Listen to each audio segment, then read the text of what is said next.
Assignment 3. The Rise of MP3 in Popular Culture by Christopher Stewart. The way we listen to music is often taken for granted these days, probably now more than ever before.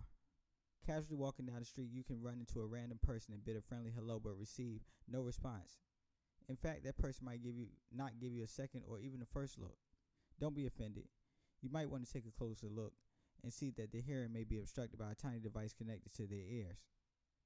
As you might have guessed, the culprit for the missed greeting opportunity is an invention that has affected all of our lives and how we encase ourselves in our own little world, the MP3 player. In this presentation, I will not be talking about the device itself, but the technology behind it, the MP3 format. Over the past 50 years, we have seen an increasingly accelerated change in music technology, going from 8 tracks to pressed vinyl records to cassette tapes and then on to compact discs. Imagine how complicated it was to carry and store music with these mediums. A person would have to actually make room for their music.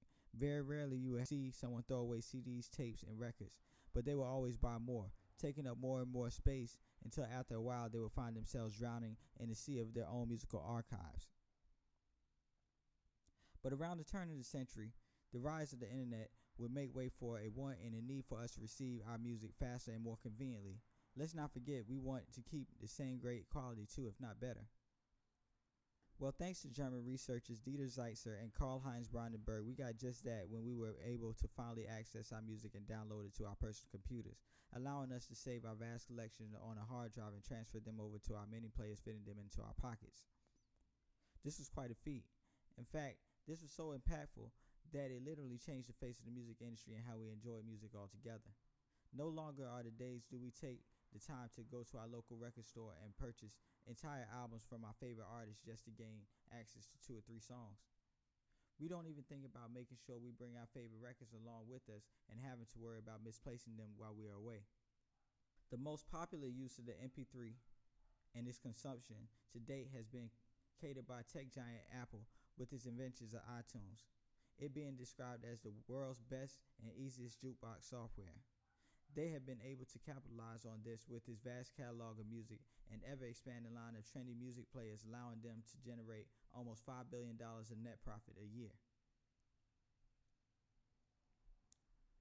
The availability of the MP3 format has offered people of the digital age the ability to create, share, and listen to music with each other all around the world from the privacy of their own desktops.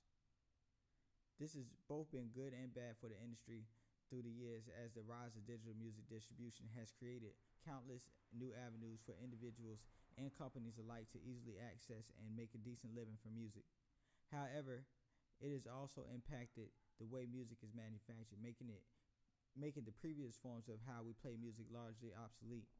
Also, a new form of music piracy has evolved as a result of this innovation because of its difficulty to regulate in such a new space. Even though soon enough we might say goodbye to the days of the compact disc for good, we have now been exposed to new forms of receiving music streaming. This has become increasingly popular within the past 5 years and may very well make the use of MP3s obsolete. But this seems to be no time soon, as most music streaming services allow the option to download music directly from the site in MP3 format. In conclusion, as more information becomes readily available at our fingertips, it is inevitable that music would evolve in more fast and convenient forms. The introduction of the MP3 format was the turning point and somewhat a stamp of the digital era. It is the bridge that crosses us into a space where music is not confined by physical limitations anymore, but an existence where there are virtually no barriers to how we share our tastes, talents, and culture.